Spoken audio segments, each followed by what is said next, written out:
Well, it is an honor to be here at the Compass Conference once again. How many have been to one of my previous sessions before or seen one of my videotapes? Okay, how many never have?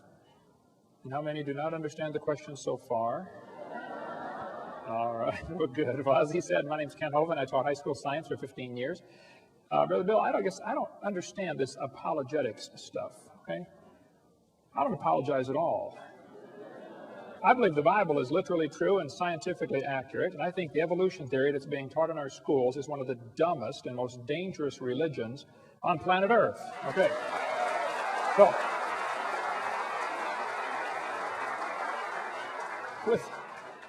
with that said, let's get started. This is not my wife. That's just a picture of her. Last summer was our 31st anniversary, and we sat down and figured out how much money we've spent since we got married. We have spent all of it.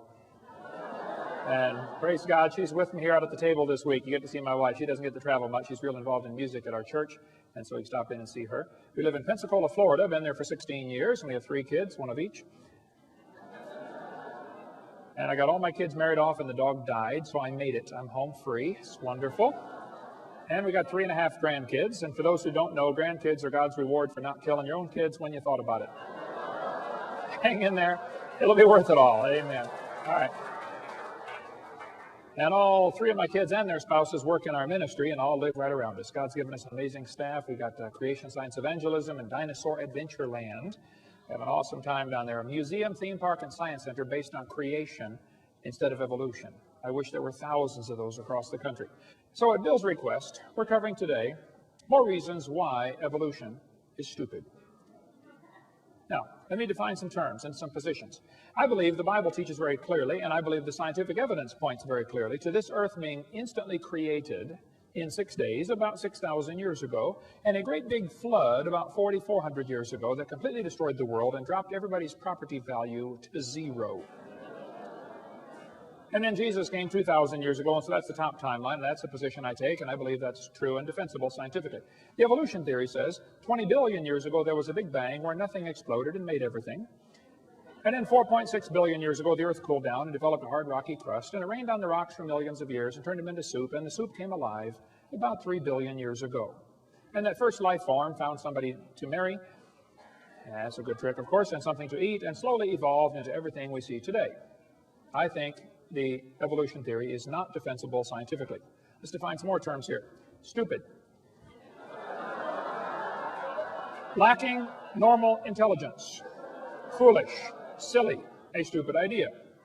Now, I was taught by my mommy, don't use the word stupid, okay? So when Bill said, preach on why evolution is stupid, I said, that's going to be easy to do, but it's going to be hard because it's been entrained in me since I was a little bitty. You know, you don't use that word. So I don't want to belittle anybody who believes in evolution here today, and I'm sure there are quite a few, that's fine. It's just not a common sense idea. It doesn't make sense. The things about evolution just simply are lacking normal intelligence. And we want to fix that today. Now, I collect science books. I taught science 15 years. I happen to love the subject. Richard Dawkins said, it's absolutely safe to say if you meet someone who claims not to believe in evolution, that person is ignorant, stupid, or insane, or wicked. Folks, there is a battle going on, okay? Whether you realize it or not, whether you understand it or not, there's a war going on in our culture. And there are 2 basic sides. One side says, God made this world, He owns it, He makes the rules. The other side said, nobody makes this world, there are no rules. And it's a real war going on, and I'm right smack in the middle of it and helping to stir it up occasionally. Okay, so let's define some more terms here. The word evolution has at least 6 different meanings. First, we'd have to have cosmic evolution, the origin of time, space, matter, the Big Bang, okay? Secondly, we'd have to have chemical evolution. That's where all of the elements evolve from hydrogen. I think that's silly. We'll talk about that in a minute. Thirdly, there'd have to be stellar evolution. The stars would have to evolve. Cosmic evolution, chemical evolution, and stellar evolution. There's a lot of stars out there. The last estimate in 2003, the most recent estimate is there are enough stars out there right now that we know about that everybody on planet Earth can own 11 trillion of them to yourself. Those are the ones we know about. We don't know about the ones that we don't know about. Fourthly, there's going to have to be organic evolution. Somewhere, somehow, life has to get started from non-living material. Okay. Fifthly, there'd have to be macroevolution, where an animal changes into a different kind of animal. And lastly, microevolution. I object to the term, but they use it. So I believe in number 6. That happens. I think variations happen within the kinds, but the first 5 are purely religious. I think, quite frankly, they're stupid. Okay, let's cover them here. Look at each of the first 5. Textbook says 18 to 20 billion years ago, all the matter in the universe was concentrated into one very dense, very hot region that may have been much smaller than a period on this page. That's stupid. And then there was a big bang where this little tiny dot exploded. That's stupid, okay? They don't tell you where the time came from, where the space came from, where the matter came from, where the energy came from. They just assume all of that is inherent in this little bitty dot, which came from nothing. Who's ever seen a big bang create order? Big bangs don't create order. That's stupid. Big bangs create big messes. The Humanist Manifesto says humanists regard the universe as self-existing and not created. Well, the second law of thermodynamics tells us everything is falling apart. If you leave something alone for a while, it's going to rot, rust, die, break down, or fall apart. Nothing gets better by itself. So to say that the universe is self-existing is stupid, okay? That violates the second law of thermodynamics. Evolutionists say, well, yeah, you can add energy, though, and overcome the second law. And they say the Earth is an open system. It receives energy from the sun. I understand. But the universe is a closed system, by definition. Secondly, adding energy is destructive. There has to be something to utilize the energy. Adding energy is going to make it worse, okay? The Japanese added all kinds of energy to Pearl Harbor one day. They didn't organize nothing for us. A couple of years later, we returned the favor and added energy to a few of their cities, didn't we? Yeah. Adding energy is destructive. So the sun's energy is going to destroy the roof on your house. It'll destroy your entire house. The sun's energy will destroy the roof on your car. It'll destroy the paint job on your car. Adding energy is not the solution.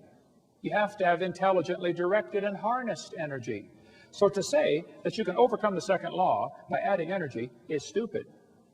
It's just not that simple. Evolutionists assume that if you give enough time, things get better. That's silly, okay? You give things time, they get worse. Here's Sue at 20. Here she is at 90. They don't get better. Textbook says nothing really means nothing. That's stupid. Not only matter and energy would disappear, but also space and time. However, physicists theorize that from the state of nothingness, the universe began in a gigantic explosion. Yes, boys and girls, you see, one day, nothing exploded. And here we are. There's no kind way to say it, okay? That's stupid. That's lacking normal intelligence, all right? Here's Discover magazine a couple years ago. Where did everything come from? Boys and girls, the universe burst into something from absolutely nothing. Zero, nada. As it got bigger, it became filled with even more stuff that came from absolutely nowhere. That's real stupid. Yeah. The observable universe could have evolved from an infinitesimal region, this guy said. It's then tempting to go one step further and speculate that the entire universe evolved from literally nothing. It all came from a dot. That's stupid. I'm sorry, it just is, okay? So the Bible says, in the beginning, which is reference to time, which, by the way, has 3 dimensions, past, present, future, a trinity, and you can't escape time. God created the heaven, that's space, which has 3 dimensions, length, width, height. You can't escape space. Where can you be where you're not in space or in time? You can't escape them. It permeates everything. And God created the earth. You know, matter comes in 3 dimensions, solid, liquid, gas. We have a trinity of trinities in 10 words. In the beginning, God created the heaven and the earth. Time, space, matter. All 3 have to come into existence at the same instant. If you had matter but had no space, where would you put it? If you had matter but had no time, when would you put it? You have to have all 3 simultaneously. People say, what did God do for millions of years before the creation? Well, your question assumes that God is stuck in time, space, matter. We are the ones stuck in time, space, matter. He's not stuck in those. See, if God was limited by time, he's not God. This is not 2004 in heaven. There is no time in heaven. And before the creation, there was no time.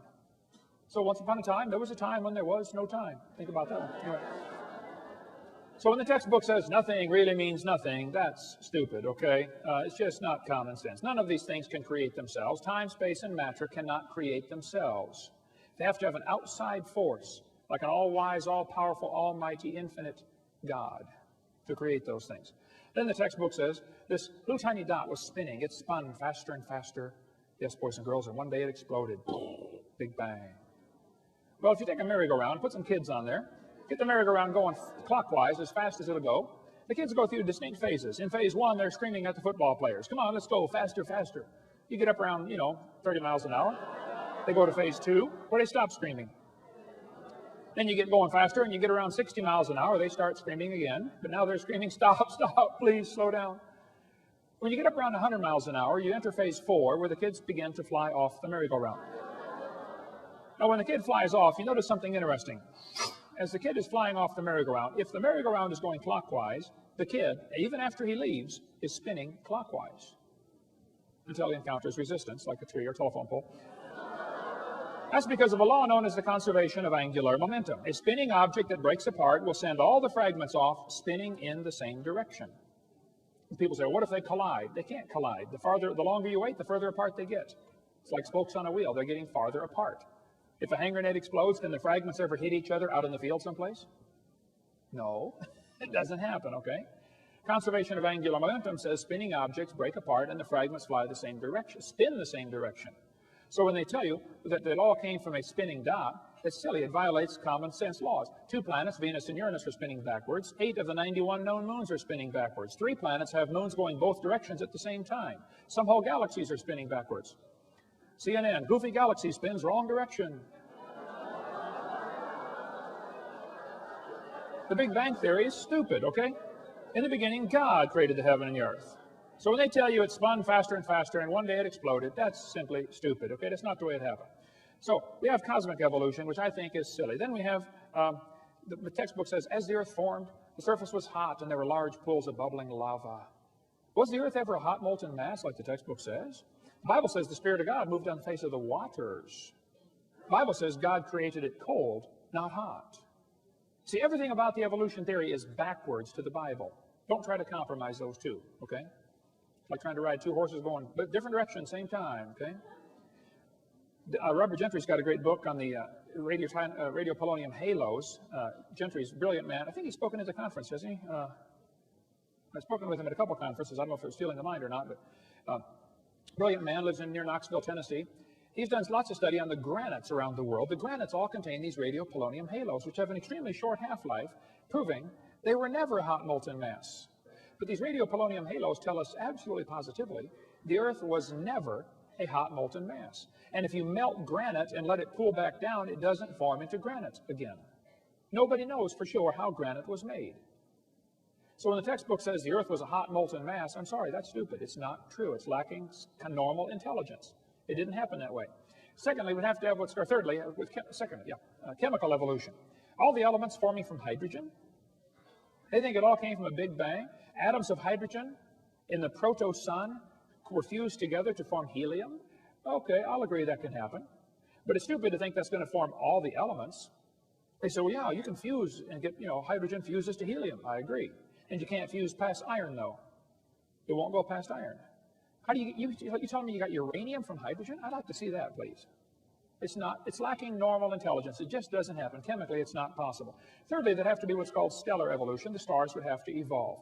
The Bible says God made the stars. Plain and simple, that's just what it says. Textbook says 18 to 20 billion years ago was the Big Bang, which caused the formation of galaxies. Well, we got a real serious problem here. Big Bang Theory says nothing got together and exploded while it was spinning and formed all these galaxies. Well, problems are multitude for this theory, okay? Some think the Big Bang Theory made nice, neat, orderly galaxies. That's stupid, okay? These galaxies are really incredibly designed. Even at the galaxy level, there's design in the universe, all the way down to the molecular level. We see a star blow up about every 30 years. A star explodes. It's called a nova or a supernova. If the universe is billions of years old, why are there less than 300 supernova rings ever discovered? That's only a few thousand years worth. I mean, if a star is blowing up every 30 years, there ought to be millions of these supernova rings if the universe were millions of years old. Don't tell me it's millions of years old. I don't believe you. That's just not common sense. They say, well, yeah, new stars are forming. They say, this textbook says, new stars are constantly being born in clouds of gas and dust. First of all, that's not ever observed, okay?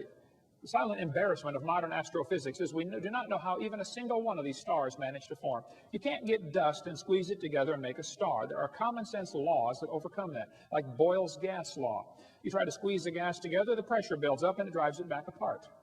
Nobody ever sees gases form into solids by their own internal gravitational force. So if stars evolve, star births should at least equal star deaths. And we're seeing one die every 30 years, and we're never seeing one form. One guy said, oh, we're seeing a star form right now in Crab Nebula. I said, no, you're not. He said, yeah, we are. I said, no, you're seeing a spot getting brighter. You see a spot, and it's getting brighter, and you're assuming a star is forming. Well, duh, it could be a dust cloud is clearing in front of it. It could be another Big Bang going off, a supernova going off out there. All you're seeing is a spot getting brighter. You're assuming it's making a new star. Nobody's ever seen a new star form. Some people think if we lose stars every 30 years and never replace them, this will eventually lead to having 70 sextillion stars. Yeah, you keep spending money, pretty soon you'll be rich. That's stupid, okay? It just is stupid, okay? Some of these planets are cooling off. They're constantly losing their heat, okay? And the textbooks is telling us they're millions of years old, billions of years old.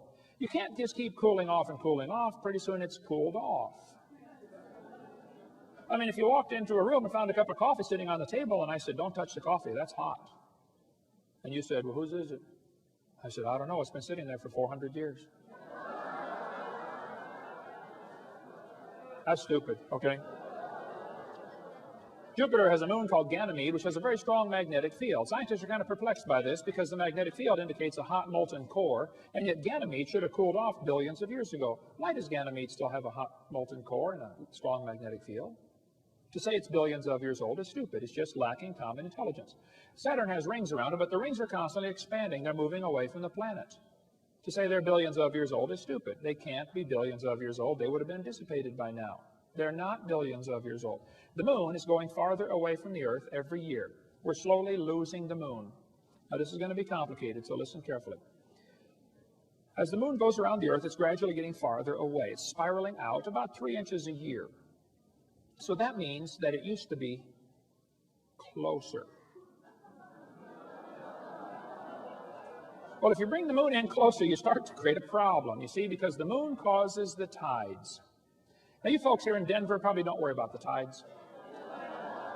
But in Pensacola, you worry about the tides, okay? Well, if you brought the moon in closer, you'd create a serious problem because there's a law called the inverse square law. If you bring the moon into 1/3 the distance, you take the 1/3, inverse it, square it, it's 9 times the gravitational pull. If you run all the math on this, you'll find 1.2 billion years ago, the moon was whizzing around just above the surface of the Earth. That explains what happened to the tall dinosaurs. They got moon.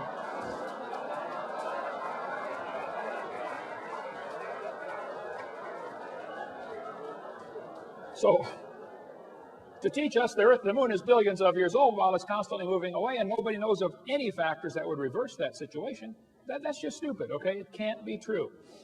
Organic evolution is the 4th stage. That's where life gets started from non-living material. The Bible says God created the living creatures, and there are folks who simply don't want God telling them what to do, bottom line. God, leave me alone, stay out of my life. Okay. So they got to figure out a way how life got here without involving a supernatural intelligence creating it. The Bible says God created it. This textbook says the history of life on Earth began approximately 3.5 billion years ago. How this occurred and has been and will continue to be a topic for inquiry.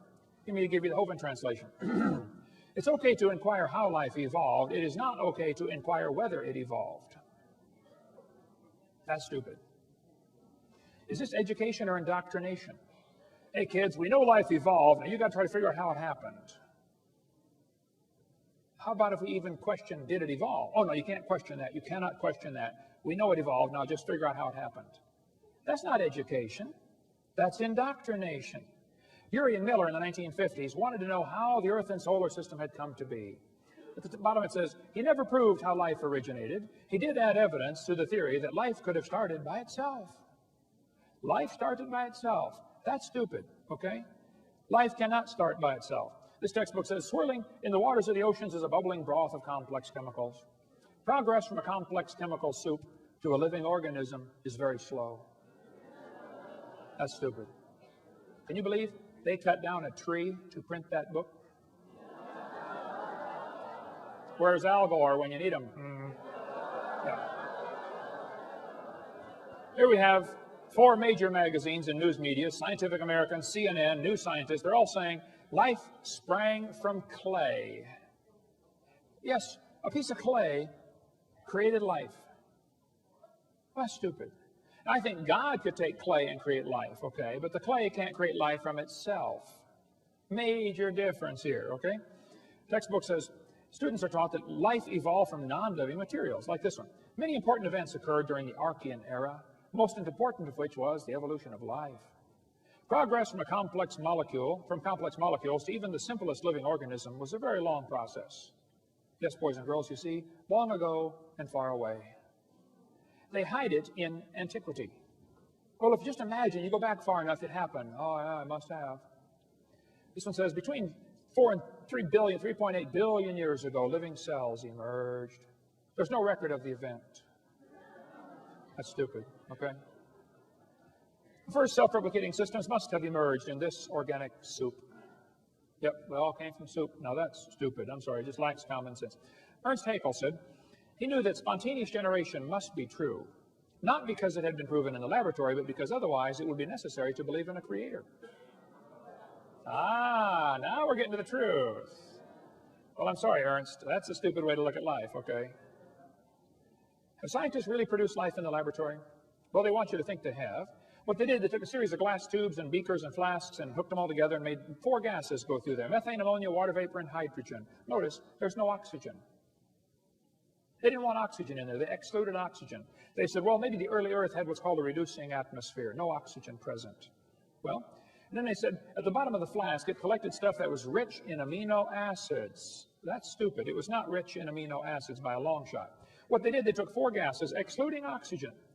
Major problem, because they had to leave oxygen out, because if anything tried to get together, it would oxidize. You know, you cut a banana open, lay it on the table, it turns brown, it oxidizes. You don't paint your car, it rusts, it oxidizes.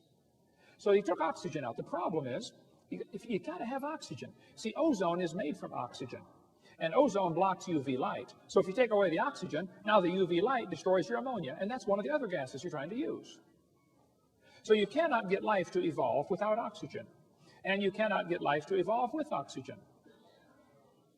And the Earth has always had oxygen. All the experiments are showing that there's no proof of this reducing atmosphere. There's far more oxygen in the past than anybody ever imagined. We find in general no evidence that the Earth had an oxygen-free atmosphere. That's what all the scientific experiments have shown. So life cannot evolve with oxygen. Life cannot evolve without oxygen. And yet they're teaching us life evolved from non-living matter. I'm sorry, that's just stupid. It had to be designed, created by a really smart designer. This textbook says there was 0% oxygen on the Earth, but the rocks absorbed it. That's stupid.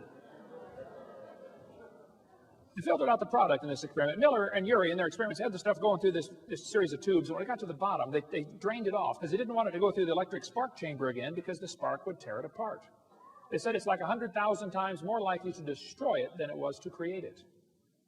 So they had to protect the goo that they created at the bottom. That's not realistic for nature. I mean, if they're saying life evolved in some warm little pond from lightning strikes, that's just not common sense. Because the lightning strike's 100,000 times more likely to tear it apart than it is to put it together. Go check out your little pond after lightning strikes. See how many frogs are surviving. Yeah.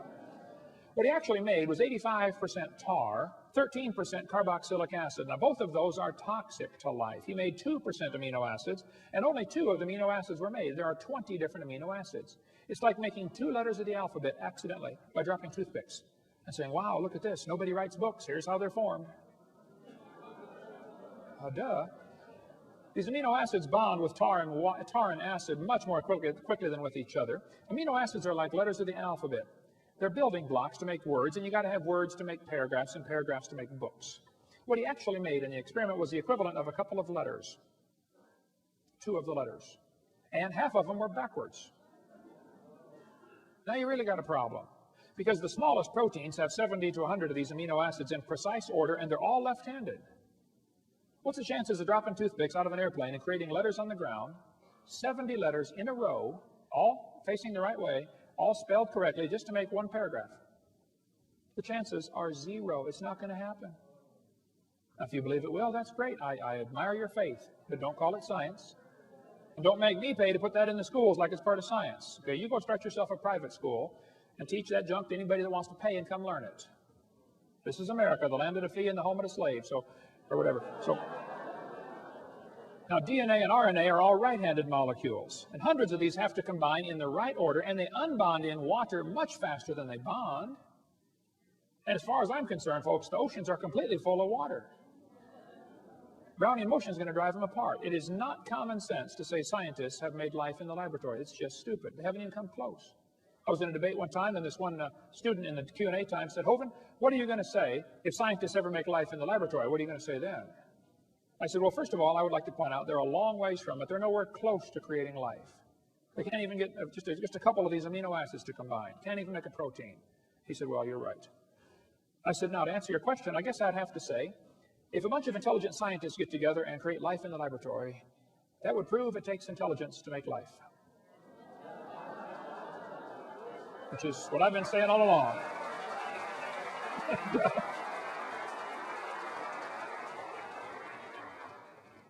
Life came from rocks. That's just stupid. It's not common sense, okay? Macroevolution tells us it can change from one kind of animal into another. Textbook says, yes, boys and girls, bacteria slowly evolved to humans. This one says, all the animals have a common ancestor, early reptile. That's just stupid, okay? Nobody's ever seen a dog produce a non-dog, all right? Even Mary Leakey said those trees of life with their branches of our ancestors is a lot of nonsense. Stephen Gould at Harvard University said, the evolutionary trees that adorn our textbooks are not the evidence of fossils. We don't have any proof of these trees at all. They make it up. They say the mammals and the birds and the crocodiles have a common ancestor. Everything inside that circle is just pure religious speculation. They're guessing. Nobody's ever seen a dog produce a non-dog. You may get a big dog or a little dog, but you get a dog every time. This Irish textbook calls it divergent evolution. Oh, come on, look at it. You got 5 dogs coming from a wolf. Don't give it a fancy name. It's still a dog, okay? It's not evolution. That's stupid to say that's evolution. It's a variety of dog.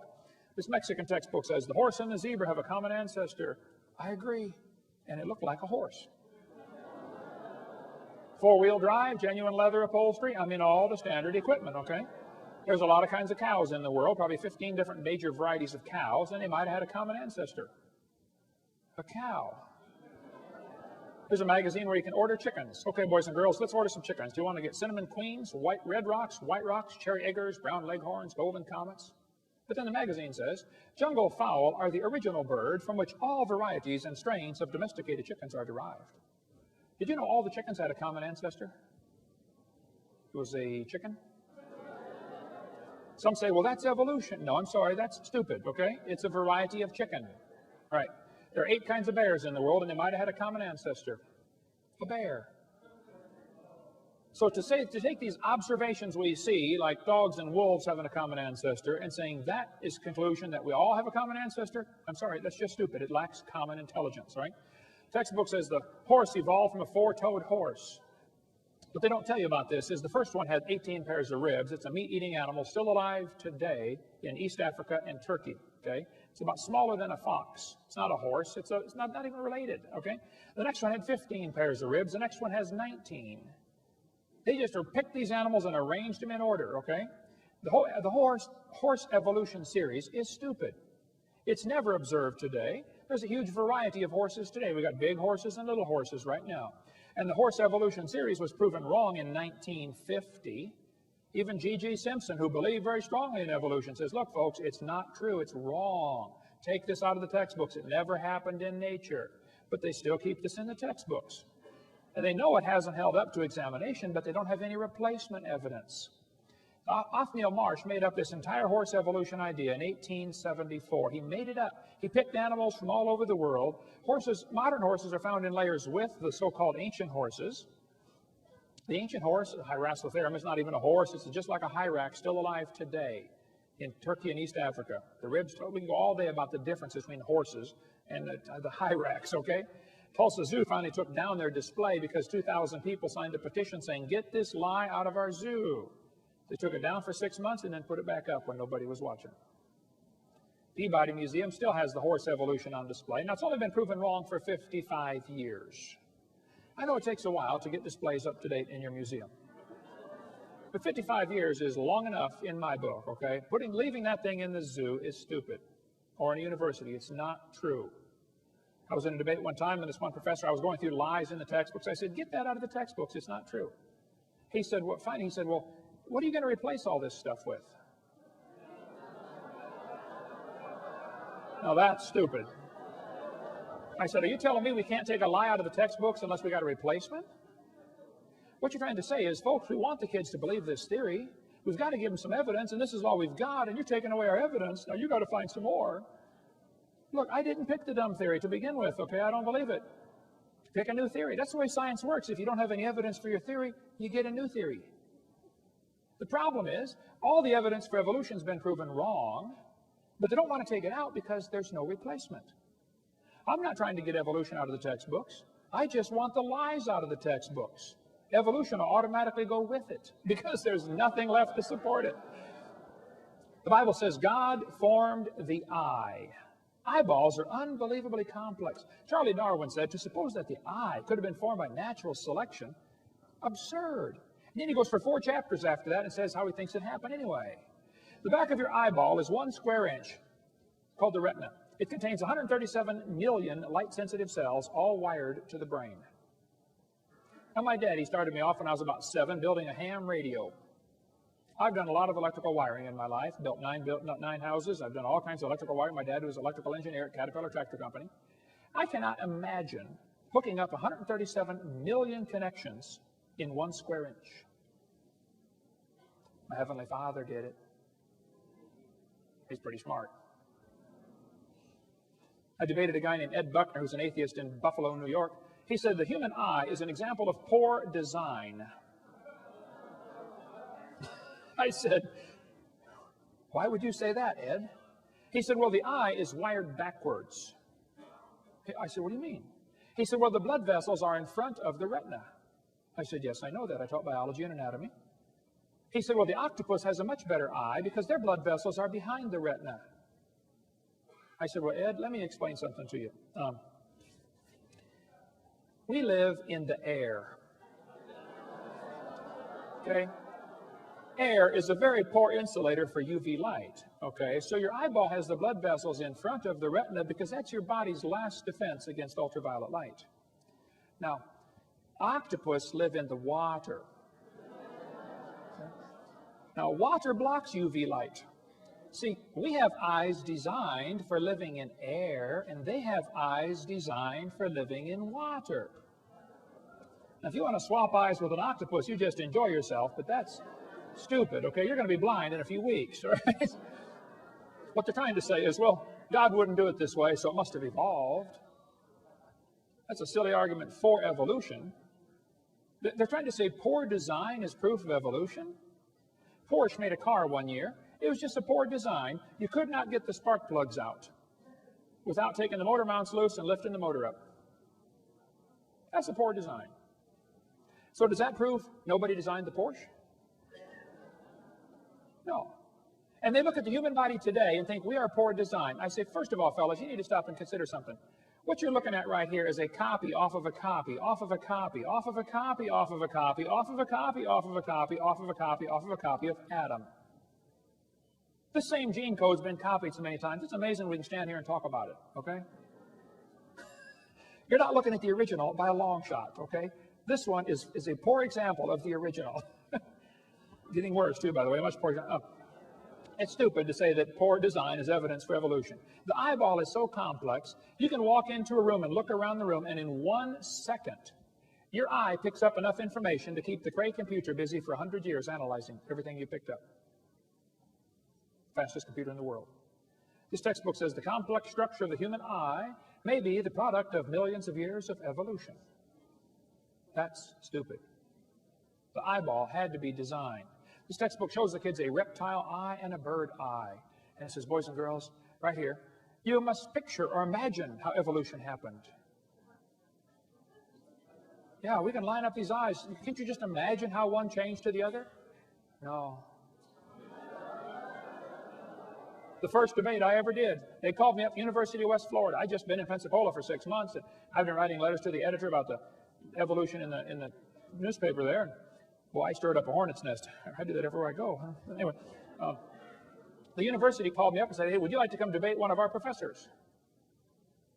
I had never had a debate in my life except with my wife, and I lost those every time. How many know what I'm talking about? Come on, get your hand up, you coward. Put your hand up. Well, so I did. I said, what do I do? I don't know anything about debates. They said, you send us 30 questions, and he'll send us 30 questions, and we'll pick them out of the hat. I said, okay. I sent the question. I said, an owl has a cylinder-shaped eyeball like a tin can, like a telescope. The owl cannot move his eyes in his head like you can. They're not round. They're can-shaped, cylinder-shaped. He's got like a little telescope. When he's looking at you, okay? He has to turn his whole head to look at something. Now, it gives him a disadvantage. He can't move his eyes, but the advantage is he can read the newspaper at the other end of the football field. If he could read and he cared what's going on. I said, now, most eyes have a round eyeball. This one has a cylinder-shaped eyeball. Would you please explain to me how this evolved? And how did the bird see in the meantime when it was partway cylinder and partway round? That question never came up, but anyway. So when they're telling you the eyeball evolved, it's just stupid, okay? It's not common sense, okay? Michael Behe is not a young Earth creationist, but he's got a great book out called Darwin's Black Box. I highly recommend that book if you want to study the complexity of things in nature. For instance, every little bacteria swimming around has at least one hair on it, called a cilium. That little hair is attached to a rotary engine in the bacteria's skin. That little engine is so tiny that 8 million of them would fit on the stump of a human hair. Cut your hair off, 8 million motors will fit on a stump. Yet it turns 100,000 RPM and stops in 1/4 revolution and goes backwards 100,000 RPM. I've done a little bit of motor work. I've had 128 cars in my lifetime. I've rebuilt the motors, the differentials, the wobbleator shafts, the Newton valves, the high-speed muffler bearings, filled the headlight fluid. I know how to work on cars, okay? I can't imagine building a motor that would turn 100,000 RPM. And they think this little bacteria motor happened by chance? As things get smaller, the fluid they're swimming through feels thicker. It's called a viscosity problem, okay? So a bacteria swimming through his little world is about like a human swimming through peanut butter. And that little bacteria, turning that little motor on the back of that thing, can swim the equivalent of a human swimming 60 miles an hour through peanut butter. We've got a model of this thing in our museum. This textbook says humans probably evolved from bacteria more than 4 billion years ago. They can swim 60 miles an hour. Sign them up for the Olympics, man. You think we evolved from them? We're getting worse, not better. No, that's just stupid, okay? Okay. There's no kind way to say that. They say fossils prove evolution. I say, guys, you got to be kidding. Fossils prove evolution? No fossil counts for evidence for evolution. None. Fossil record? There is no fossil record. There are a bunch of bones in the dirt. Now, you're putting your interpretation on them, okay? It's not a record. This guy says evolution is a fact, and the best evidence for evolution is the fossils. That's silly, okay? There is no fossil record. You cannot look back in the fossil record. You look at fossils in the present. You put your interpretation on them, okay? There is no fossil record. It's stupid to say that that's evidence. If you find a bone in the dirt, all you know is it died. You can't prove it had any kids that lived. You sure can't prove it had different kids. And why would you think a bone you found in the dirt can do something animals today cannot do, which is produce something other than their kind? No, the fossil record, that would not hold up 2 seconds as evidence in a court of law. This guy says, I said this one, there are no missing links, the whole chain is missing. Stephen Gould said, the absence of fossil evidence is a nagging problem for evolution. We got a good theory, if only we had some evidence. Now that's just stupid, Stephen, okay? By the way, Stephen Gould died with a set of my tapes on his library shelf. I went to visit him a few years before he died. He wasn't there to talk to his secretary. I donated my videotapes to Stephen Gould years ago. Had him sitting on right there next to his desk, and I hope he watched them. Hope he got saved. Maybe he did. I don't know. Hope so. But to believe that we've got a good theory, we just don't have any evidence. Okay, well then maybe consider the theory might not be right, okay? Richard Goldschmidt said, the first bird hatched from a reptile egg. That's real stupid, okay? Then they say smaller is simpler. Well, that's silly, okay? Smaller is more complex. This textbook says all the many forms of life on Earth today are descended from a common ancestor found in a population of primitive unicellular organisms. Excuse me? A primitive unicellular organism? If it's single-celled, it's not primitive, it's complex. That's stupid to say that's simple. One little paramecium is more complex than the space shuttle, and you can put thousands of those into a drop of water. Smaller is not simpler. There's a microchip inside a paperclip. It's not simple. This ant is holding a microchip that is capable of processing all the letters in the Bible 200 times per second. Let's compare the brain of a honeybee to a NASA Cray computer. The honeybee is tiny. The Cray computer is huge. We'd all agree there's a size difference, okay? The brain of a honeybee is pretty small. The Cray computer can do 6 billion calculations per second. I think they got a faster one now. But the YMP-C90 could do YMP-90 could do 6 billion calculations a second. It's estimated the honeybee's brain does 1,000 billion calculations per second. The Cray uses many megawatts. The honeybee uses 10 microwatts. Talk about energy efficient. You know, the honeybee not only makes honey, he flies on honey. That's his energy source. And the honeybee can fly 1,000,000 miles on 1 gallon of honey. How would you like a machine that gets 1,000,000 miles per gallon? Cray costs $48 million. Honeybee's brain is pretty cheap. You splat them on your windshield all the time. Many people scramble to help babysit the dumb Cray computer. If it breaks, man, you got to call in a whole crew to fix it. Honeybee has a self-healing computer. How'd you like one of those? Cray weighs 2,300 pounds. Honeybee doesn't weigh too much. Let's see. The Cray computer is huge, slow, inefficient, costs lots of money. You got to babysit it. But everybody knows it was designed. There isn't anybody with half a brain who would tell you the Cray came from an explosion in an electronics factory. But they turn right around and say the honeybee evolved. That's stupid, okay? Smaller is not simpler. Smaller is more complex. And the brain of a human is a lot more complex than a honeybee. The human brain's unbelievable. You've got the memory capacity of the entire British Library. You have the computational power in bits per second greater than the entire national telephone system. The human brain is absolutely phenomenal. One evolutionist told me that he thought the human brain was nothing but 3 pounds of chemicals that arranged themselves by chance over billions of years. I said, then how can you trust your thoughts and the conclusions you've come to? That's stupid, okay? Maybe, never mind. DNA proves evolution. Yes, boys and girls, we have evidence from molecular biology. Percentage of DNA sequences is talked about here. It says Darwin speculated all forms of life are related. This speculation has been verified. You think DNA has verified Darwin's theory? That's stupid. DNA is unbelievably complex. The DNA molecule in your body, the deoxyribonucleic acid, is the most complex molecule in the universe. If you took it and unwound it and unwound it and unwound it and unwound it and unwound it, if you could ever get the thing untangled, it'd be about 7 feet long. And it'd be like a twisted ladder. Each half of the ladder is called the genes. That thing splits all the way down the middle, recombines when you make a new baby, and it gets all back together and winds itself all back up. Unbelievably complex. The average person has 50 trillion cells in their body. The DNA from all, if your entire body's DNA would only fill 2 tablespoons. But if you tied them all together, it would reach from Earth to the moon and back. 5 million round trips out of 2 tablespoons. If you typed out the code found in your DNA, when you got done typing that incredibly complex code, you'd have enough books to fill Grand Canyon 40 times.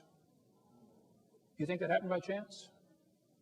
Well, the probability of just one DNA coming by chance is 1 in 10 to the 119,000th power, which is a big number when you consider the entire visible universe is 10 to the 28th inches in diameter. DNA happened by chance? I'm sorry, that's stupid. Now, you might not like the idea of there being a creator because that means you might have to answer to that creator someday. Okay, well, I can't help you then.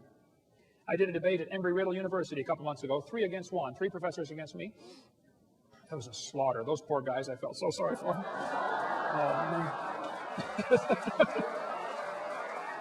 The next day, the student who organized the debate said, would you guys like to do that again? They said, no. After the debate, we had a Q&A time, and one of the kids said, I believe evolution's a fact. I said, well, let me ask you a question, son. Suppose, just suppose, creation was true. Suppose I'm right. Suppose there is a creator. And he owns this place. I mean, he made it. He owns it. Just suppose, okay? And he makes the rules. I said, would that change your lifestyle any? He said, what do you mean? I said, well, suppose the Creator gave us a book like the Bible that says, thou shalt not commit adultery. Don't lie, don't cheat, don't steal, no lust, no fornication, no pornography. Is this going to change your lifestyle any? He said, yeah. I said, well, then tell me, have you accepted the evolution theory because you really have some evidence? Or because you like the freedom from God? He said, well, I've accepted it because I'm horny. I said, thank you, son. You may sit down. Folks, there is no scientific reason to reject the Bible. There is no scientific reason to accept the evolution theory. None. Now, you might have a reason to accept the evolution theory because of your lifestyle. Well, then I can't help you. Okay? But let me tell you, God created the heaven and the earth. God's going to come back and be the judge of this world one of these days.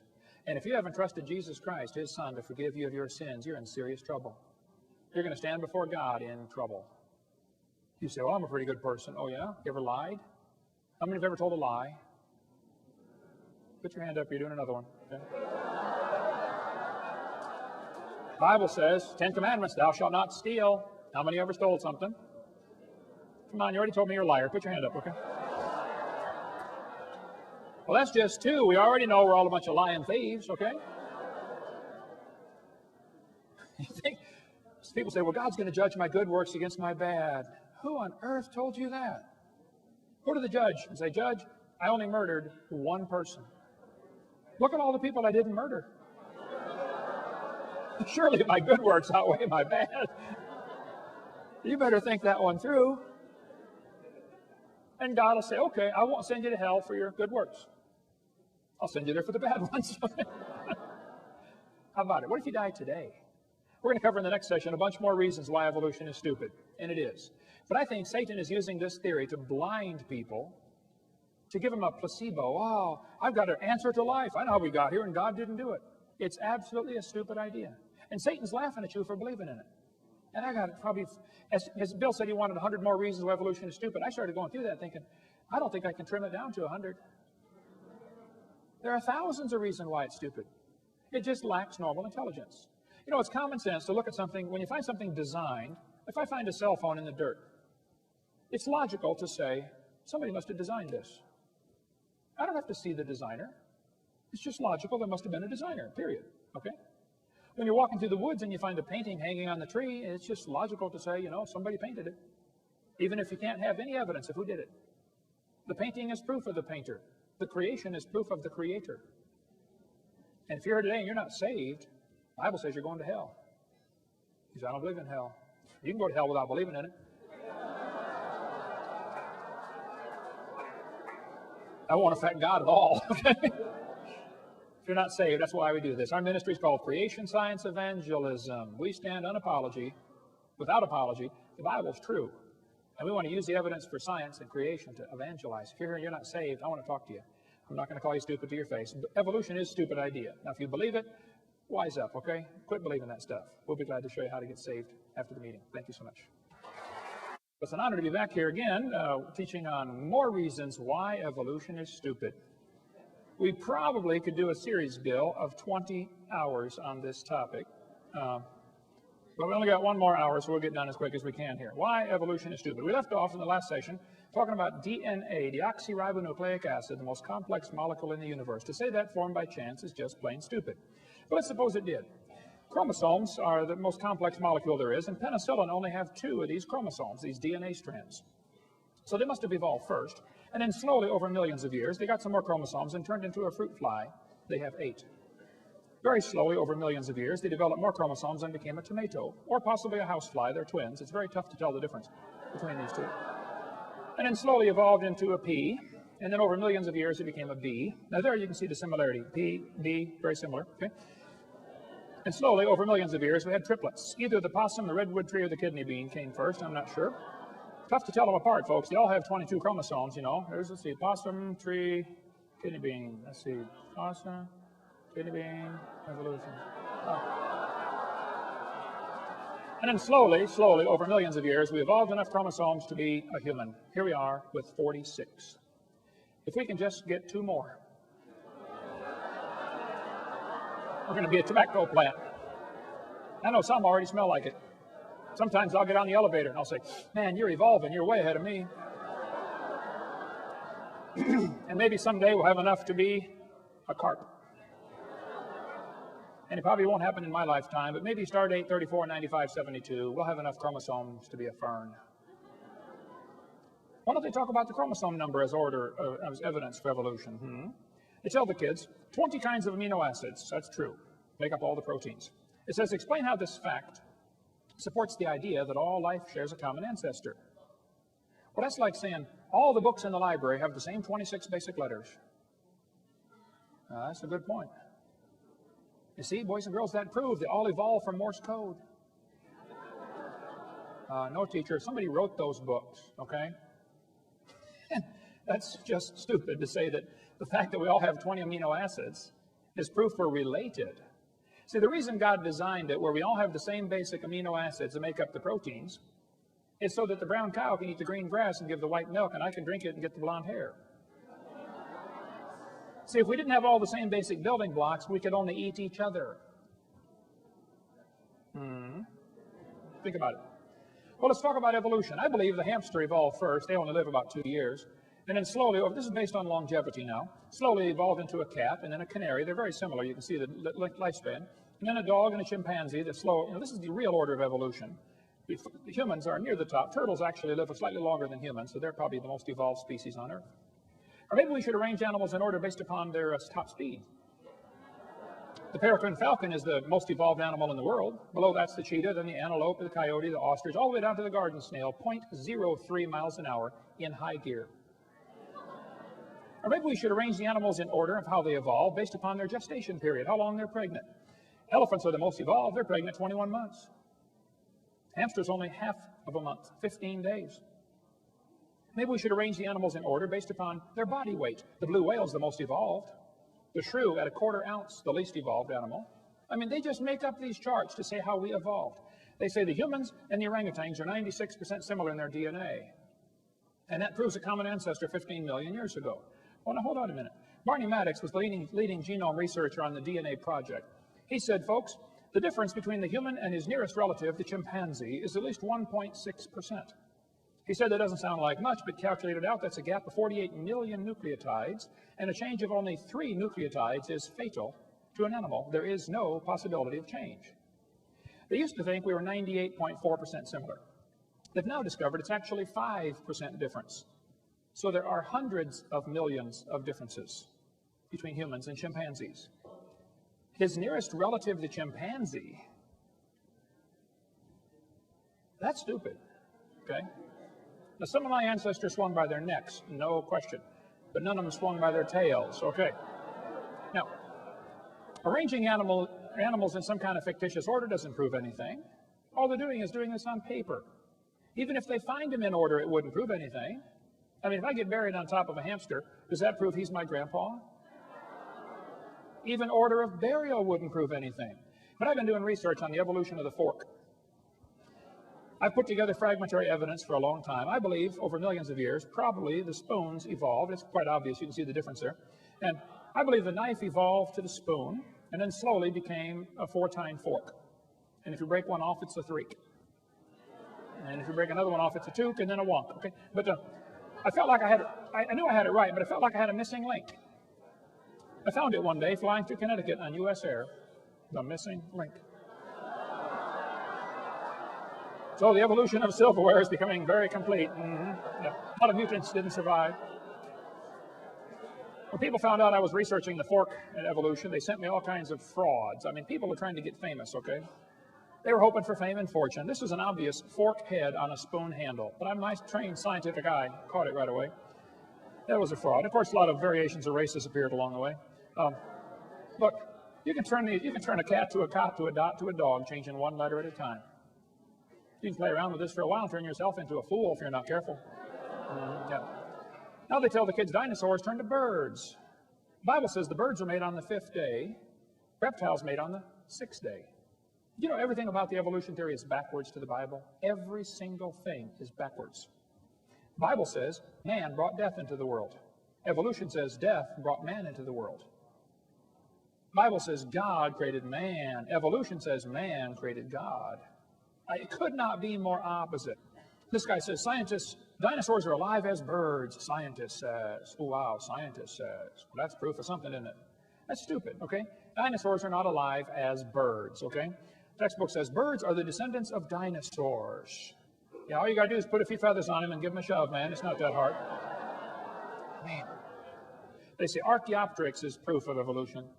Archaeopteryx is the missing link. Yes, boys and girls, there it is, the missing link. Archaeopteryx is a bird. A 100% bird, a perching bird. Now, textbook says bird feathers evolved from scales that protected the dinosaurs. You think feathers evolved from scales? That's stupid, okay? Feathers are incredibly complex. Scales are folds in the skin. They just attach to the skin differently. They develop from different genes on the chromosome. They're both made out of keratin, and that's where the similarity stops. Feathers did not evolve from scales. There's no similarity at all. I like to show this to evolutionists. This is, as far as I know, the world's largest rock group.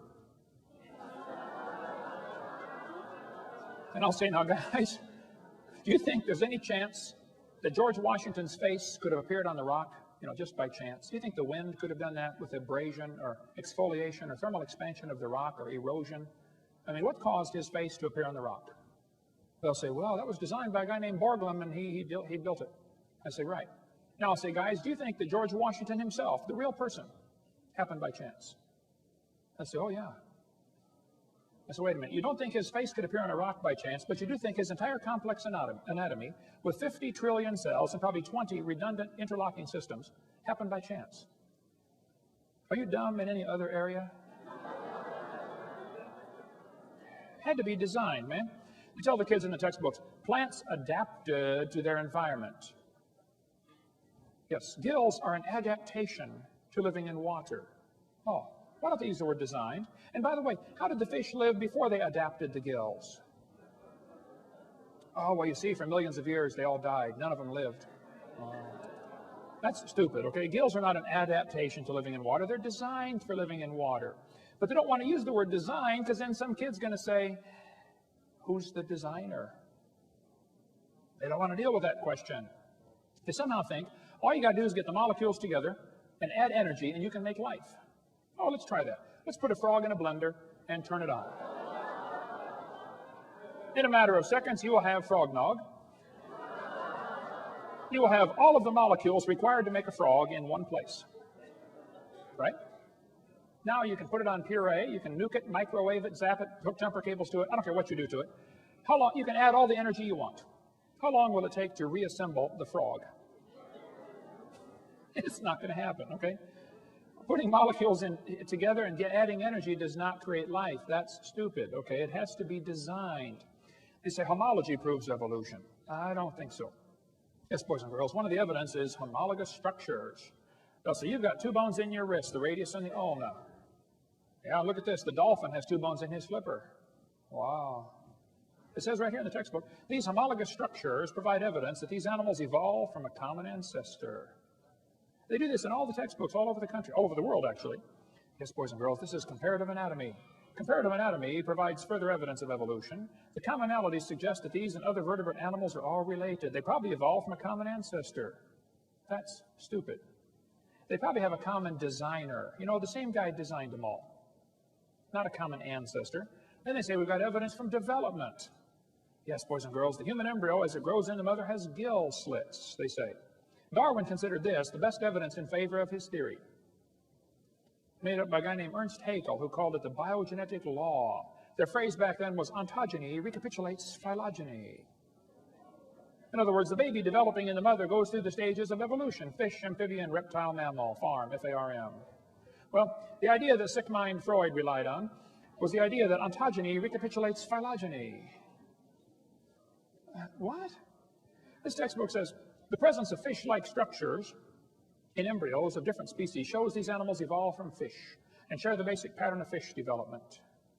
It's as if the embryo retains a memory of its origins and copies them during its development. This is stupid. They say the baby has gills like a fish. Humans do not have gills like a fish, okay? Those little folds of skin develop into bones in the ear and glands in the throat. They never have anything to do with breathing, okay? I've seen folks that have 5 or 6 chins and they cannot breathe through any of them but the top one. Those are not gill slits. Ernst Haeckel made up that whole stupid idea in 1869. Anyway, we can skip all this. We won't have time. But you know, you can't get a high score on the SAT or ACT or college entrance exam. All of the major tests in college to enter college, you have to answer with evolutionary answers, or you score lower. Huh, interesting. I got all the 2004 tests and looked at them. They're teaching this all over the place, that the embryo has gills. It's stupid. It was proven wrong in 1875. Get it out of the books. It's not true. This textbook says the humans have an appendix that is vestigial. You don't need it anymore. That's stupid. You need your appendix. It's part of your immune system, okay? If your appendix is taken out, you're going to have a serious problem. Now, sometimes you have to take it out. I understand, okay? It beats dying. But the appendix is required to activate killer B cells in your immune system, just like the thyroid activates killer T cells. If you take your appendix out, you got a much better chance of getting quite a few diseases. It's not vestigial. Just because you can live without it, so what? You can live without both your legs and both your arms and both your eyes and both your ears also. Doesn't prove you don't need it. This textbook says the whale has a vestigial pelvis. Yes, boys and girls, the whales have a vestigial pelvis and leg bone that serve no purpose. Just imagine whales walking around. It's true. Well, these are the bones they're talking about right there. Just imagine the whale walking around. Almost all whales have these. You know, I have tried to imagine them walking around, and I can't. It says the whale's pelvis is evidence of its evolution from four-legged land-dwelling mammals. That's stupid. Those little bones are anchor points that special muscles attach to that allow the whales to reproduce. Without those special muscles and those special bones, you don't get any more baby whales. We've got in our museum in Florida a 15.5-foot python snake skin. If you look at the south end of that snake skin, it's got 2 little claws attached to little tiny bones that go up inside the snake's body. Come down and see it, Pensacola, Florida. Textbook says these are rudimentary hind legs of a python snake. Reduced hind legs. That's stupid. Those little claws are used in mating. Okay, the snake doesn't have any arms, all right? And he can't talk. I say, scoot over, honey. This has nothing whatsoever to do with walking on land, all right? It has to do with getting baby snakes. That's stupid, okay? Get that out of the book. The textbook says humans have a tailbone that is of no apparent use. That's stupid. I was in a debate one time, and this atheist said, Hovind, I got proof for evolution. Humans have a tailbone they don't need anymore. I said, Mr. Patterson, I taught biology and anatomy. I happen to know there are 9 little muscles that attach to the tailbone, without which you cannot perform some valuable functions. I won't tell you what they all are, but trust me, you need those muscles. I said, no.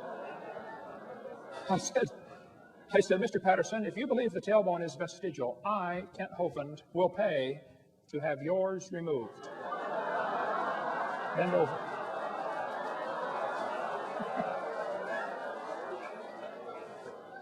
He did not volunteer. The textbook says the coccyx is a small bone at the end of the human vertebral column. It has no present function and is thought to be the remainder of bones that once occupied the long tail of a tree-living ancestor.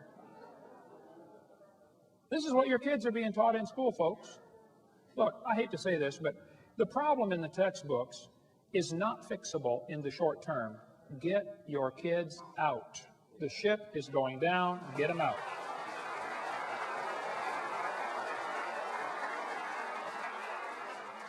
The tailbone is not, you say, I can't afford it. Well, sell the car and get a bike, okay? Sell the house and get a tent, okay? But get them out. Okay. Tailbone is not vestigial. This one says the Colorado River, over millions of years, the Colorado River carved the Grand Canyon from solid rock.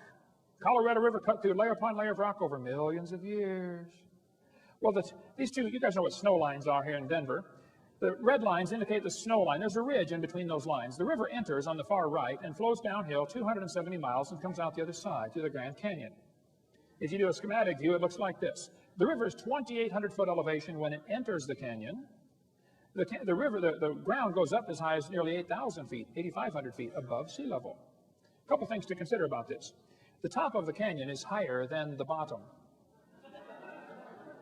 The river only runs through the bottom.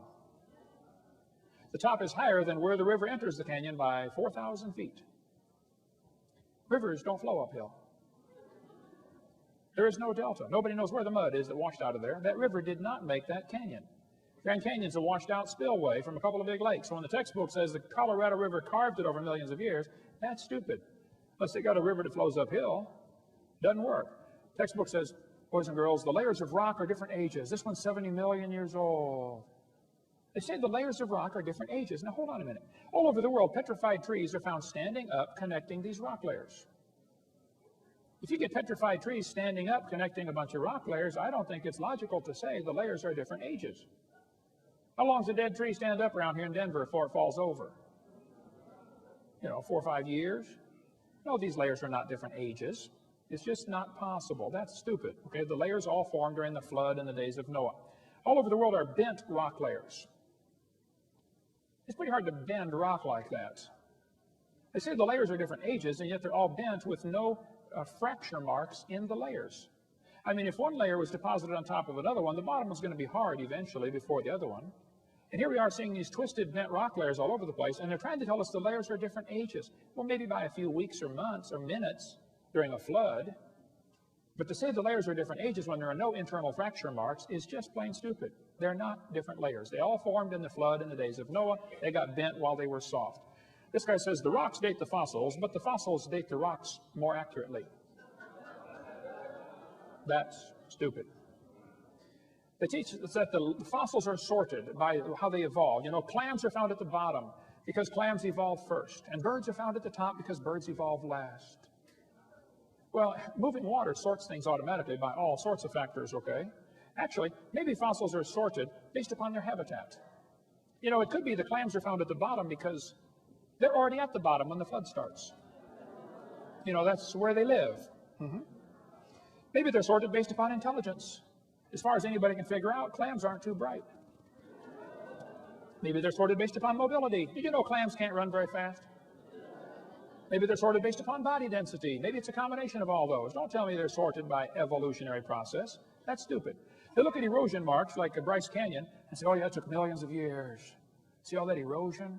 Wow, millions of years of erosion. Oh, wait a minute. It's a pile of dirt in my backyard. There's millions of years of erosion along a highway built a few months ago.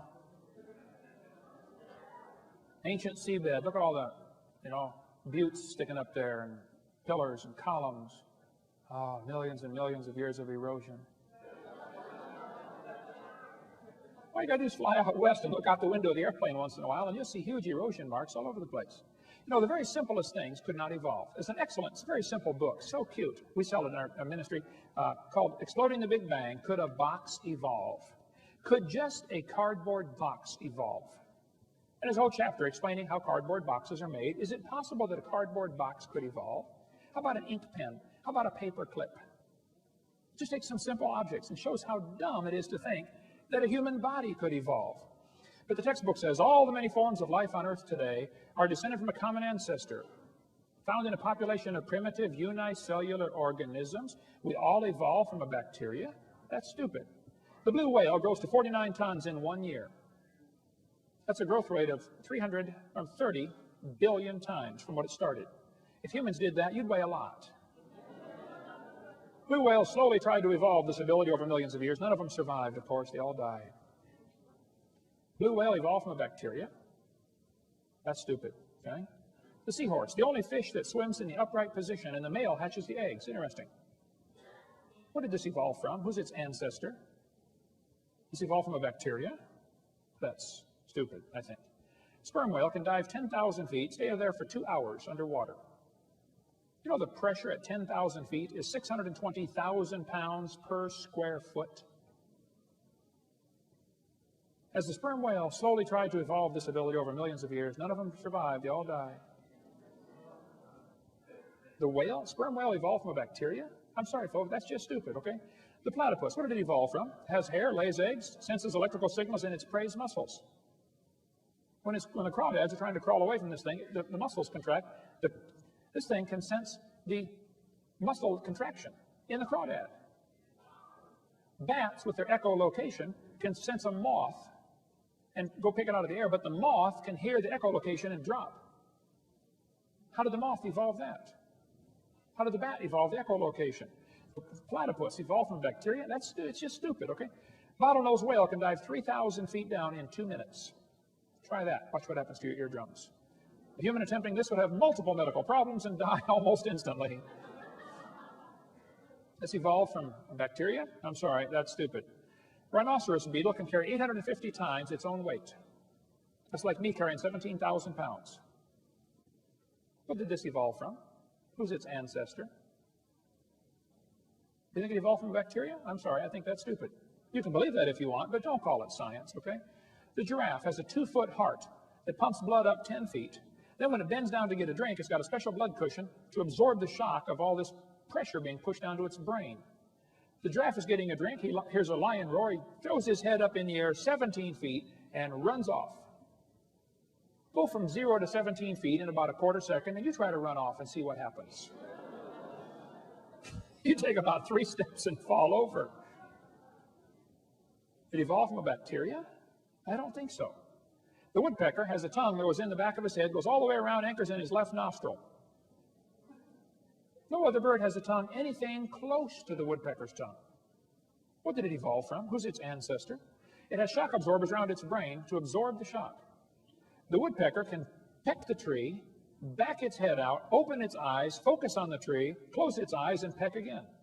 If it had its eyes open when it pecked, its eyeballs would pop out. It can open its eyes, focus, close them, and peck like, 40 times a second? Where did it evolve from? Well, from a bacteria. I think that's stupid, okay? The beaver, amazing animal, has its teeth that the outside is hard, the inside of the teeth are soft. Every time they chew, they wear off the inside of the teeth, which means the outside is always sharp. Self-sharpening teeth. Pretty slick. It's an engineer of amazing ability. The beaver can cut down a tree limb and swim across a river. Here he is carrying something with a heavy drag. He's swimming. He's compensating to know that he ends up in the right spot without being carried downstream by the extra drag of this branch. Now, for millions of years, they all got washed downstream and died. None of them survived. Yeah. Came from bacteria. I just think that's stupid, okay? The golden plover goes to Alaska, lays its eggs, puts on 70 grams of fat, raises the babies for a few weeks, and then it takes off and flies 88 hours nonstop to Hawaii. It burns 1 gram of fat per hour. It's only got 70 grams. It needs 88 grams to make it. So they fly in V formation, and they're always switching who's the leader. The leader takes the brunt of the airflow. All the rest of them save enough energy that they land in Hawaii using only 70 grams of fat. Several weeks later, the babies take off from Alaska and fly to Hawaii. They've never been there.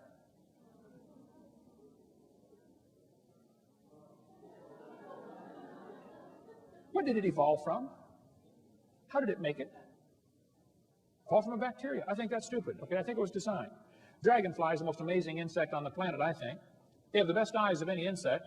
They have up to 30,000 eye lenses. They can see almost all directions. They can fly frontwards and backwards. They can fly 20 miles an hour. They spend a year to a year and a half, 2 years as a larva. Then they develop into adults. But just study the dragonfly. It'll blow your mind. Evolved from bacteria? I think that's stupid, okay? Then they talk about carbon dating as proof for evolution. Well, when they first invented it in 1949, the lower leg of a mammoth dated 15,000 years old, but the skin was 21,000. It's not working, okay? 1963, living mollusk shells dated 2,300 years old. Still not working. 1970, they said if a carbon date supports our theories, we put it in the main text. If it does not entirely contradict them, we put it in a footnote. If it's completely out of date, we drop it. They pick the dates they want. 1971, freshly killed seal, carbon dated 1,300 years old. It's not working. 1975, one part of a mammoth is 40,000 years old, another part's 26,000. You talk about a slow birth. Well, we could spend all day on carbon dating. Living snails carbon date 27,000 years old. It just doesn't work, okay? You can go all through history, it doesn't work. This guy says, in the last 2 years, an absolute date was obtained for the Gandong beds. It has the interesting value of 300,000 years, plus or minus 300,000 years. That's stupid. Okay? Not only is the theory stupid, it's dangerous. Charlie Darwin said, at some future period, not very distant as measured by centuries, the civilized races of man will almost certainly exterminate and replace the savage races throughout the world. If evolution is true, has one type of man evolved farther than the rest? Henry Fairfield Osborn said the standard average intelligence of the average adult Negro is similar to the 11-year-old youth of the species Homo sapien. You mean Negroes are not Homo sapien, Henry? That's stupid, okay? Thomas Huxley said, no rational man cognizant of the facts believes the average Negro is the equal, still less the superior of the white man. That's stupid. The Mormons teach that the Negroes don't have, they used to teach anyway, that they could not be saved. They were cursed with the curse of Cain. That's stupid. Ernst Haeckel said the mental life of savages rises little above the higher animals, especially the apes with which they are genealogically connected. Their intelligence moves within the narrowest bounds, and one can no more or no less speak of their reason than that of the more intelligent animals. These lower races, such as the Vedas or Australian Negroes, are psychologically nearer to the mammals, apes or dogs, than to civilized Europeans. We must therefore assign a totally different value to their lives. That's stupid and dangerous. But if you've seen the movie Quigley Down Under, where they called Quigley down to come shoot the Aborigines, that's exactly what was happening. They were killing Aborigines. They thought the Australian Negroes were inferior. These two folks went down there to collect skulls for museums. Article right here says, the New South Wales missionary was a horrified witness to the slaughter by mounted police of a group of dozens of Aboriginal men, women, children. 45 heads were boiled down, the best 10 skulls packed off for overseas. They killed them to get their heads for museums to show evolution. 1904, World's Fair was held in St. Louis. 2,000 primitive people were put on display to show evolution, how that the pygmy slowly evolved to the modern white man. Oda Benga was taken away from his wife and 2 kids and put in a cage with chimpanzees. He was a pygmy from Africa. He went insane and killed himself. Theodore Roosevelt thought the Indians were an inferior species because he thought they hadn't evolved as far.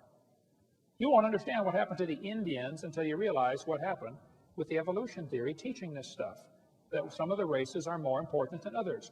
Roosevelt said, I wish the wrong people could be prevented entirely from breeding. He thought the Indians, the immigrants from Europe, Scotland, Ireland, or the Orient were a threat to American society because they were inferior. How many of you have ancestors from one of those places? See, you're inferior. Yeah. 1871, Congress scrapped all treaties with the Indians because they thought, they're just animals that hadn't evolved as far. You've got to read about the Trail of Tears. Of course, evolution came out way before 1859 with Darwin's book. Darwin just made it popular. It's stupid to teach the Indians or anybody else is inferior. Comrade Stalin went to a Christian school as a kid. He read Darwin's book and became an atheist. Darwin's book changed his life forever. Comrade Stalin killed between 60 and 100 million of his own people. You ought to read any of the books by Alexander Solzhenitsyn. Somebody gave me one once. Said, well, Hovind, you got to read this book, The Gulag Archipelago. I said, man, this thing's 900 pages. They said, well, just read the first 5. I said, okay. 3 days later, I finally got to go to bed. I said, man, that was an awesome book. I couldn't put it down. It's stupid to say that somebody's inferior because of their skin color or something else. During World War II, the Germans overran Poland from one side, the Russians overran them from the other side. They captured all the Polish officers and executed them. The Russians finally admitted this, that 14,700 Polish officers were executed at one forest.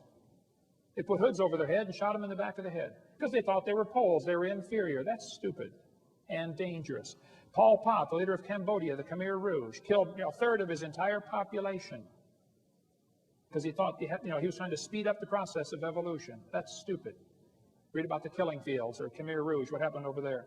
When Mao Zedong took over China, they killed 60 million people when he took over China. He wanted to speed up the evolution process. It's stupid, folks. Adolf Hitler's mind was captivated by evolutionary thinking, probably since he was a boy. Evolutionary ideas lie at the basis of all that is worst in Mein Kampf. Hitler thought the Jews were criminals because they were breathing air and drinking water and eating food that belonged to the blonde-haired, blue-eyed Aryans. He said, nature does not desire the mating of weaker with stronger individuals, even less does she desire the blending of a higher with a lower race. Adolf Hitler's book, Mein Kampf, talks about racial crossing all over the place. Higher races. Who's a higher race, Adolf? Hitler thought the blonde-haired, blue-eyed Norwegians were close to pure Aryan. Did you get all that? The blonde-haired, blue-eyed Norwegian. Vår står det till idag. Ja, sure, hey there, fella, ufta. And he thought the Germans were mostly Aryan. The Mediterraneans are slightly Aryan. The Slavics are half Aryan, half ape. Orientals are slightly ape. Black Africans are mostly ape. And Jews are close to pure ape. That's the list Hitler was working off of. He hated the Jews. He also hated the blacks. Olympics were held in 1936 in Germany. Jesse Owens, the black American athlete, won the most gold medals. Hitler said, it's not right to make my men race against this animal. Well, Hitler, that's stupid. He's as much a man as you are, probably more. Textbook says you're an animal. Kids, don't you buy that for a second. That's stupid. You're not an animal. I've seen some look like it, okay? I've seen some act like it. You're not just an animal. You're made in God's image. You're going to answer to God one of these days for everything you've ever said or thought or done. Arthur Keith said, evolution is unproved and unprovable. We believe it because the only alternative is special creation, and that is unthinkable. We don't want to believe this theory. But that's a stupid reason to go to hell, because you don't like the theory of that God might have made the world. Julian Huxley said, I suppose the reason we leapt at the origin of species was the idea of God interfered with our sexual mores. That's stupid. The Bible says they did not like to retain God in their knowledge. God gave them over to a reprobate mind to do things which are not convenient. That's dangerous. But can you imagine if God gave up on you? Wow. Maybe you're here today. Somebody dragged you here and said, oh, you got to come to this meeting. I want you to come. And you believe you came from a rock 4.6 billion years ago because that's what you've been taught in school. God is not willing that any should perish. But to accept the idea that you came from a rock and to reject the idea that God created this world, it is stupid, okay? I'm sorry. There's no kind way to say it. The Bible says God cannot lie. He promised, whosoever shall call upon the name of the Lord shall be saved. Now that's smart. That's the deal of the century, the deal of a lifetime. God says, here, I'll take all your sins, throw them as far as east is from the west, and I'll give you my righteousness on your account. On account of you don't have any. That's what I did 35 years or 36 years ago. I said, Lord, I'm a sinner. He said, you can say that again. I said, Lord, I deserve to go to hell. He said, you can say that again too. I said, but Lord, I want you to save me. I want you to forgive me based on what Jesus did. Wow, he did. He'll do the same for you. Let's summarize here. God made this world. He owns it. He makes the rules, and we're guilty of breaking his rules. He told us pretty clearly, don't lie. We've all lied. Don't steal. Well, you've stolen. You can read the whole list and find out we're guilty. We're going to have to be punished or find a substitute. And that's where Jesus comes in. 36 years ago, I asked the Lord to come in my heart and save me. What if he died today? Where would you go? If you're not sure you're saved, you ought to think about it. You're going to be dead for a long time. I mean, a really, really long time. If you're not sure you're going to heaven, I think it's stupid to get out on that highway. Have you seen the way they drive here in Colorado?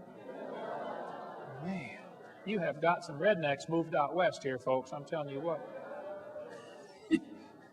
I'm going to die someday. I'm going to try to make it the last thing I do, but it's going to happen. It's going to happen to you too. All you get's that little bitty dash between two dates. My recommendation would be you take your little dash and say, Lord, you can have it. You can do something with it. What are you doing with your little dash? The guy who's third in the nation in racing motorcycles got saved in my seminar. He came to next year when I was preaching up there in Connecticut. He said, hey, Brother Hovind, I'm so excited. It's great living for the Lord. He said, let me take you to breakfast tomorrow. I said, that'd be great. He said, I'll bring one of my bikes. You can test drive it. I said, okay. I've got a Honda 250.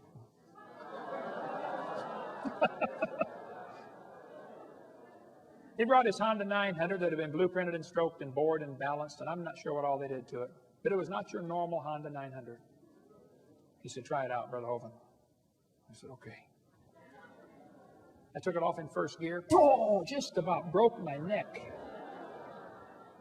I hit second gear. I was just about to drop it into third when I glanced down and realized I am going 90 miles an hour in second gear. It has 6 gears.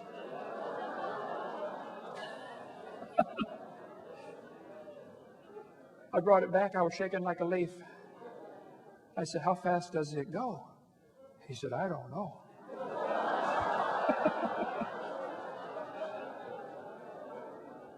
But guess what he wants? A faster bike. Hey, the people that have 80 pairs of shoes in their closet, do you know what they want? More shoes. People that have a big house, guess what they want? A bigger house. People that shoot the 10-point buck, guess what they want? They want to shoot a 12-point. People that have $1 million in the bank, guess what they want? More. It takes us a whole lifetime to figure out things here aren't going to satisfy. They just aren't. I'll tell you one thing I found that satisfies. Give your little dash to Jesus. Say, do something with this. You can have it. One little boy came to Jesus one day and said, Jesus, you look like you're hungry. You've been out here preaching all day. You can have my sack lunch. I ain't got much. I only got five biscuits and 2 fish sticks. Jesus said, well, son, I can have the whole thing. He said, yeah. He said, well, son, sit down right there. Watch this.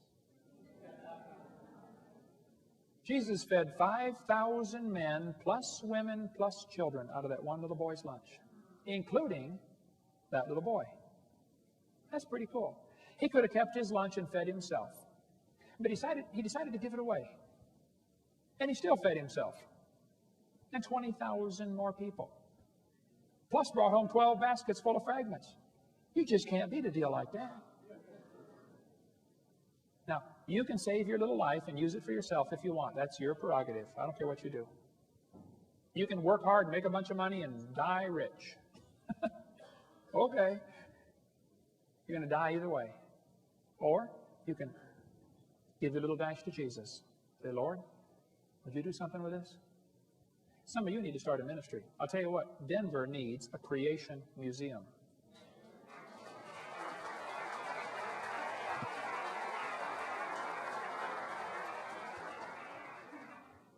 Go to visit Red Rock Amphitheater. I went up there one day and there's all these dinosaur footprints on the hillside. How many have been up there? Red Rock Amphitheater, you know the dinosaur footprints? I stopped up there looking at these dinosaur footprints on the hillside, and this old man was standing up there. He's looking at them, you know. Pretty soon a school bus stopped. And a bunch of kids got out. And this old man walked over and said, hey, boys and girls, I'm a member of the club called Friends of the Dinosaurs. Let me tell you about these dinosaur footprints. He said, millions of years ago, dinosaurs were walking along the beach, and they left their footprints, and they hardened. And then over millions and millions of years, the mountains lifted up, and now the footprints are at an angle like that. After the kids got on the bus and left, I said, hey, do you own this property? He said, no. I said, well, who does? He said, well, this is state property. I said, now, do you get paid to do this, to give these tours to the kids? He said, no, I just volunteer my time. I said, so you don't own the property, and you just volunteer to do this? He said, yeah. I said, okay. Next school bus stopped.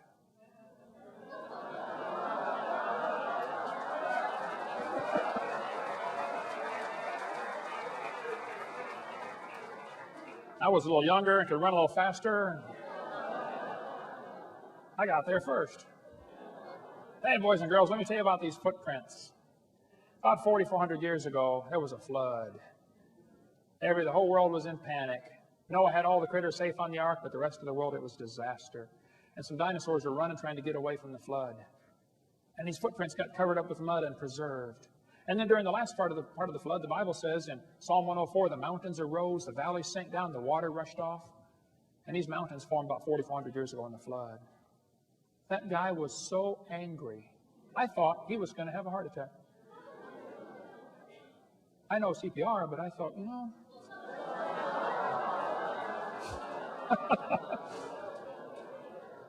If you're a Christian, what on earth are you doing for heaven's sake? Everybody ought to find something to do. People say, Hovind, did God call you to start a ministry on creation? I don't know. I never got a letter or a phone call. It just needs to be done. Now, kids, you go to sleep. You won't understand this. Kids, you may go to sleep. Parents, you'll understand. You know, mom can wash the clothes, dry them, fold them, and set them by the bedroom door. The kid comes in and doesn't even see them. How many know what I'm talking about? Now, come on. Didn't you see those clothes? Uh-uh. I think God's up in heaven looking down at some of his kids, maybe some in this room. Can't you find something to do for my kingdom? You know, witness to somebody. Give them a gospel tract. You say, oh, I don't want to drive them off. What are you going to drive them off to? Hell number 2? Find something to do. If we can help any way we can, that's what we're here for. Thank you so much. Dismissed.